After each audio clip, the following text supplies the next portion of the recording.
upbeat rhythmic music starts and fades into the background. You know, the most expensive revenge in the history of science, well, it was paved with dinosaur bones. So forget everything you think you know about quiet, meticulous paleontologists. Today, we're digging into a story of ambition, betrayal, and scientific sabotage on an absolutely epic scale. So let's set the scene here. We're moving from the world of ball gowns and diving straight into a world of bullets. Yeah, this is a whole different kind of science. Yeah, forget gentlemen with brushes. Think paleontologists with pistols. We're heading out to the lawless American West of the late 19th century. Out here, scientists didn't just carry brushes, they carried revolvers. And they didn't always excavate with delicate little tools. Oh no, sometimes they used dynamite. So welcome everyone to the Bone Wars, a place where the only thing bigger than the dinosaurs were the egos of the men hunting them. Okay, so every great crime story needs its suspects, right? And boy, do we have a couple for you. In this case, we've got two men who pretty much blurred the line between being a scientific pioneer and just an outright villain.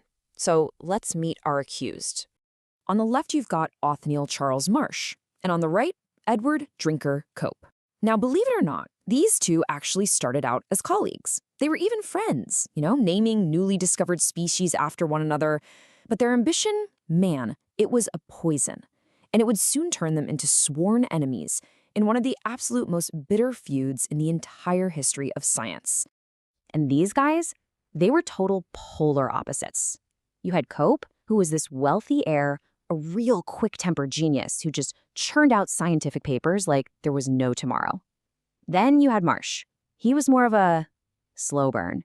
He came from more humble beginnings, but used his super-rich uncle's fortune to claw his way to the top. He was methodical, he was cunning, and you know what? He was absolutely ruthless. So what was the spark that lit this massive powder keg? Well, you're looking at it. Exhibit A. Cope pieced together this massive marine reptile, the Elasmosaurus, and he made, well, a colossal blunder.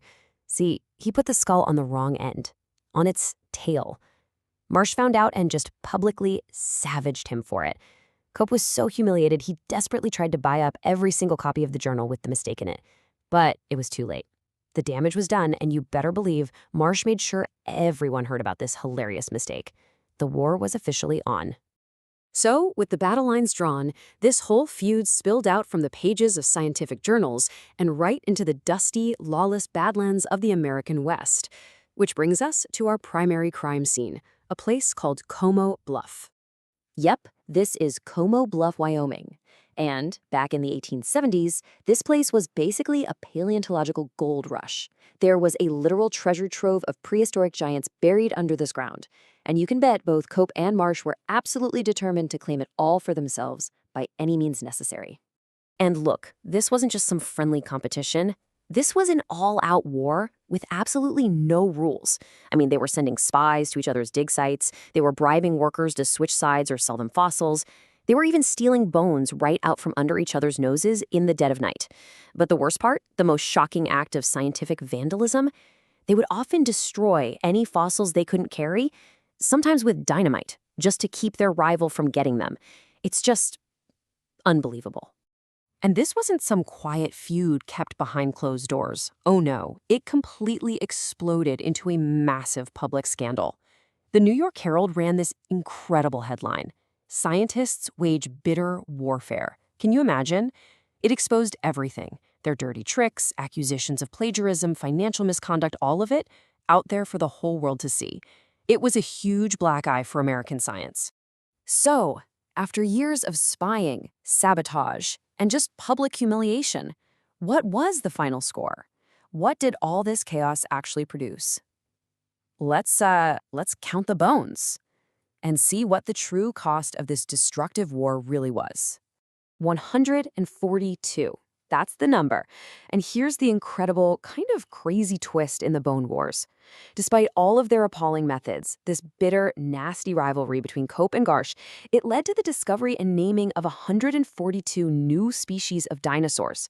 It was an absolutely chaotic, but you can't deny it, a golden age of discovery. I mean, think about it. So many of the dinosaurs that you know and love today were literally born from this feud. Marsh's team, They're the ones who unearthed icons like the Stegosaurus, the Triceratops, and the Apatosaurus. And Cope's crews? They were just as successful. They were digging up legendary predators like the Allosaurus and other giants like the Camarasaurus. I mean, together, their discoveries filled museums and really sparked the global fascination with dinosaurs that we still have today. But at what cost, right? The discoveries were absolutely monumental, but the scientific price they paid, it was equally massive. They left behind this legacy of confusion and mistakes that would take other paleontologists decades to sort out. You see, their desperate rush to one-up each other led to some incredibly sloppy science. For one, they'd give the same dinosaur multiple names, just so they could be the first to publish and claim the discovery. And then there's this delicious twist of irony. Remember how Marsh shamed Cope for putting the head on the wrong end? Well, guess what? He ended up making a very similar blunder himself. He put the wrong skull on an Apatosaurus skeleton, which created the famous, but totally mistaken, Brontosaurus that so many of us grew up with. That error stood for nearly 100 years. And in the end, this obsession, it just completely consumed them. Their personal war for dominance had a final tragic price tag that went way beyond just a few shattered fossils. I mean, both of these men poured their entire personal fortunes into funding the Bone Wars. In their relentless quest for prehistoric giants, they literally drove themselves into financial ruin. Towards the end, Cope was forced to sell off parts of his precious fossil collection just to stay afloat. And Marsh, the guy who started with a rich uncle, even he had to mortgage his home and basically beg for a salary. It was a total collapse. But even on his deathbed, Cope just could not resist taking one last shot at his rival. He put in his will that his skull should be donated to science, with one final challenge. He wanted his brain measured against Marsh's to see who was, once and for all, the superior intellect. What a macabre final act, right? And Marsh? Well, perhaps wisely, he declined the challenge. So who actually won the Bone Wars? The answer is nobody. There were no winners here. They unearthed an entire world of prehistoric giants, sure, but they left a trail of chaos, confusion, and unforgivable destruction in their wake. In a way, they were both the architects of the Golden Age of American paleontology and its greatest vandals. And it really leaves you with a question, doesn't it?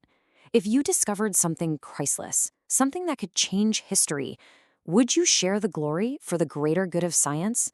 Or would you be tempted to fight, to keep it all for yourself, no matter what the cost?